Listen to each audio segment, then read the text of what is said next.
Hi, it's Deanna. So this just arrived on my front porch. And yeah, if you're wondering why I cut out my address, it's because I don't need like the Craigslist killer coming to my house. All right, so stay tuned and let's see what's inside the box.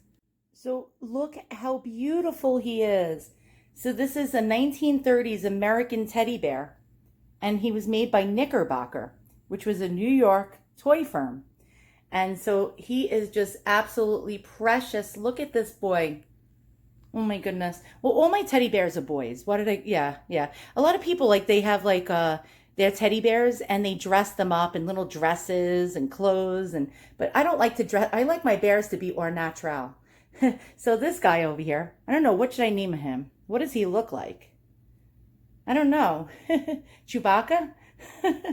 He's beautiful. So, all right, so here's some information about the Knickerbocker Toy Company. So I have a book, and it's the Teddy Bear Encyclopedia. Let me show you what it says about Knickerbocker. And so the Knickerbocker Toy Company was first established in Albany, New York during the mid-19th century, producing typical educational toys of the period, such as lithograph alphabet blocks. The unusual name Knickerbocker was derived from the traditional nickname for New York inhabitants, a reference to the original Dutch settlers. A 1980 Knickerbocker label states that the company had been making stuffed toys for more than a half a century. Certainly today, the earliest bears attributable to Knickerbocker date from the 1920s when permanent labels were introduced. So here's some example of Knickerbocker bears. This one is from 1935, 1936. It's a cinnamon bear. They came in all different colors, sizes. They had different faces. And one decade, you could see like completely different faces. Some of them had shaved muzzles. Some of them had different shaped noses. Like some of them had little tin noses, which was really cool. This one is in 1920s. Now I noticed that the earlier ones will have felt paw pads and the 1930s versions generally have velvet paw pads. So here's a 1931, and this was like a cinnamon or almost like a auburn brown or red. So he was like a cinnamony brownish red. Yeah, actually they called that one dark brown.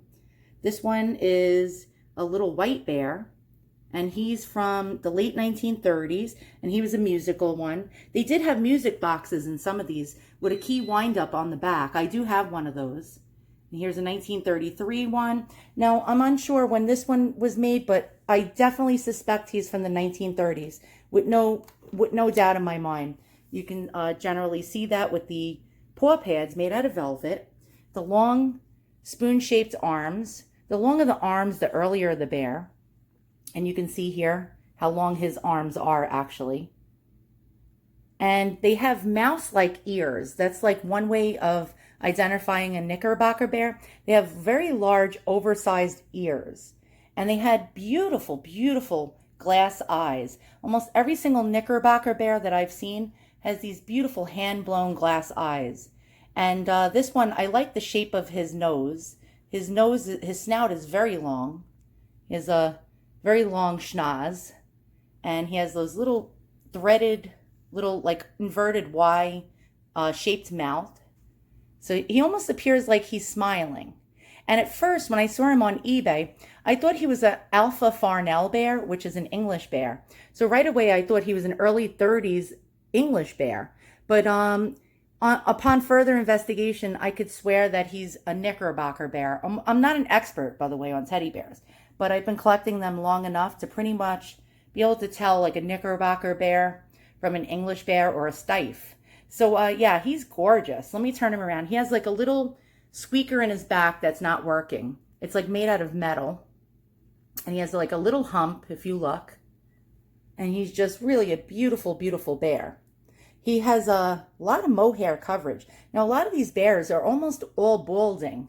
Like you see that spot, you'll see most of the bear is like that. And so he really is in great shape for such an old bear. Now, the sad part is the seller who sold him to me said he had a brother after I bought him and said that the bears were always together from the same family. And this one little boy had two of these bears. And the other one was this color. It was like a chocolate brown. And what happened was It was gigantic. It was, I believe, 28 inches tall or 30 inches tall. Now that is one huge teddy bear.